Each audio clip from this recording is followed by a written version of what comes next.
dear student. I, Dr. Ranjana Sharma, Assistant Professor Chemistry at Pentium Point Technical College, Rewa.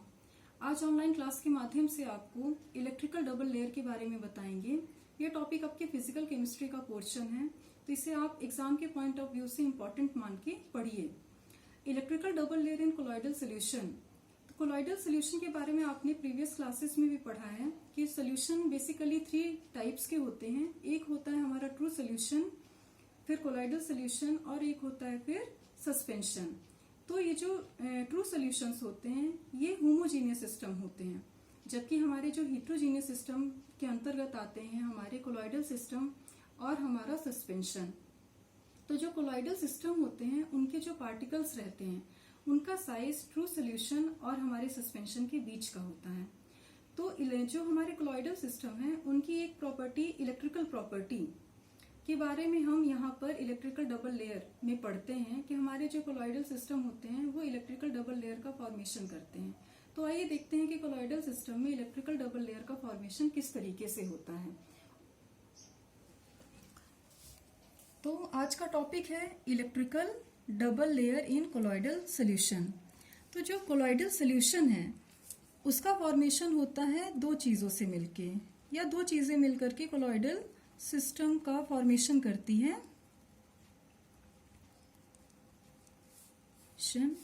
Is made up of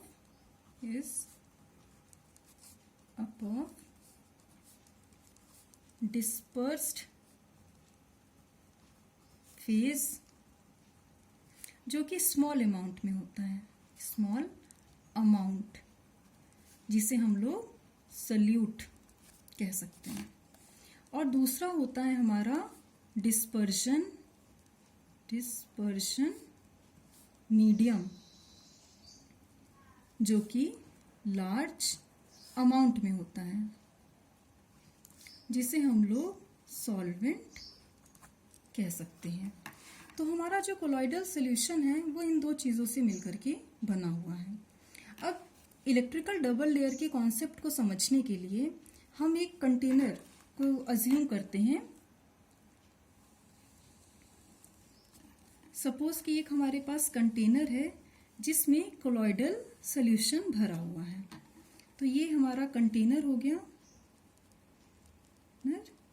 और यहां पर हमारा colloidal solution है।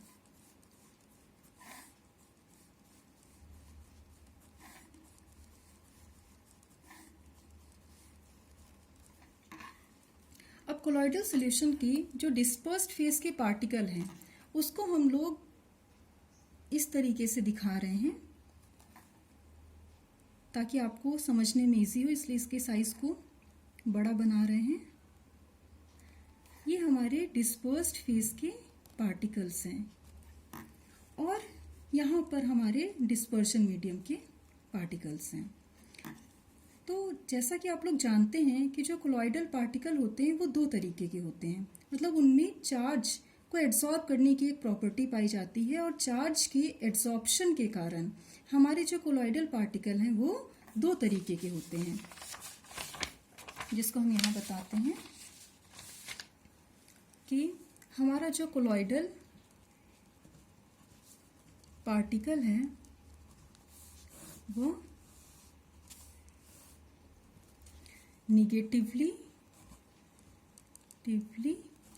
Charged भी हो सकता है और पॉजिटिवली चार्ज्ड भी हो सकता है। तो हमारे कोलॉइडल पार्टिकल निगेटिव या पॉजिटिव चार्ज के हो सकते हैं। तो हम यहाँ पे अब इसको, जहाँ हम बता रहे थे आपको कंटेनर, वहाँ पे बताते हैं कि अगर हम लोग एग्जाम्पल ले लें कि हमारा जो कोलॉइडल सिस्टम है उसमें जो हमारे पार्टिकल्स हैं उन पर पॉजिटिव चार्ज है, जिसे हम इस तरीके से दिखाते हैं कि एक पॉजिटिव चार्ज की लेयर बनी रहती है हमारे कोलॉइडल पार्टिकल्स पर। और ये जो लेयर है ये पॉजिटिव चार्ज की है क्योंकि हमारे कोलॉइडल पार्टिकल ने इस चार्ज को एब्सॉर्ब करके रखा हुआ है अपने सरफेस पर। तो हमारा ये जो पार्टिकल पॉजिटिवली चार्ज का है। अब जो हमारा डिस्पर्शन मीडियम होता है उसका चार्ज हमेशा ही हमारे कोलॉइडल पार्टिकल के चार्ज से डिफरेंट होता है या अपोजिट होता है। तो अगर हमारा कोलॉइडल पार्टिकल पॉजिटिवली चार्ज्ड है तो हमारा जो डिस्पर्शन मीडियम के जो पार्टिकल होंगे वो कैसे रहेंगे, नेगेटिवली चार्ज होंगे। और जब ये दोनों चार्ज अपोजिट रहते हैं तब हमारा जो कोलॉइडल सिस्टम है वो स्टेबल रहता है, और अगर सेम तरीके के चार्ज हो जाएंगे तो हमारा जो कोलॉइडल सिस्टम अनस्टेबल हो जाता है। तो अगर इसको आप ऐसे भी देख सकते हैं कि अगर अभी तो हमने एग्जांपल लिया है पॉजिटिवली चार्ज्ड कोलॉइडल पार्टिकल्स के, अगर हमने नेगेटिव चार्ज बनाया होगा तो हमारे डिस्पर्शन मीडियम पर चार्ज हो जाएगा पॉजिटिव। तो हमेशा जो हमारे कोलॉइडल पार्टिकल पर जो चार्ज रहेगा उसका अपोजिट चार्ज हमारे डिस्पर्शन मीडियम पर रहता है। तो अब हमारे डिस्पर्शन मीडियम की चार्ज को हमने इस तरीके से बना दिया। तो एक लेयर हमारे कोलॉइडल पार्टिकल की चार्ज की लेयर है, और एक लेयर है हमारी जो नेगेटिवली चार्ज्ड बनी हुई है, वो हमारे डिस्पर्शन मीडियम के कारण है। तो जो पॉजिटिवली चार्ज्ड लेयर है ये लेयर कैसी रहती है, फिक्स्ड रहती है, क्योंकि ये जो लेयर है वो चार्ज के एड्सॉर्प्शन के कारण बनी है। तो ये लेयर हमारी फिक्स्ड लेयर है। पर जो हमारे डिस्पर्शन मीडियम के द्वारा ये जो हमारी लेयर बनी है ये लेयर मूवेबल होती है, क्योंकि हमारे डिस्पर्शन मीडियम के जो पार्टिकल है वो कंटिन्यूसली मूव करते हैं, इसलिए ये जो लेयर है ये मूवेबल है। दिस लेयर इज मूवेबल और इसे हम लोग डिफ्यूज्ड लेयर कहते हैं। तो इस तरीके से हमने देखा। एक और चीज यहाँ लेबल कर देते हैं कि ये जो पार्टिकल है ये हमारे डिस्पर्स्ड फेस के पार्टिकल हैं, और यहाँ पर ये जो है ये हमारे डिस्पर्शन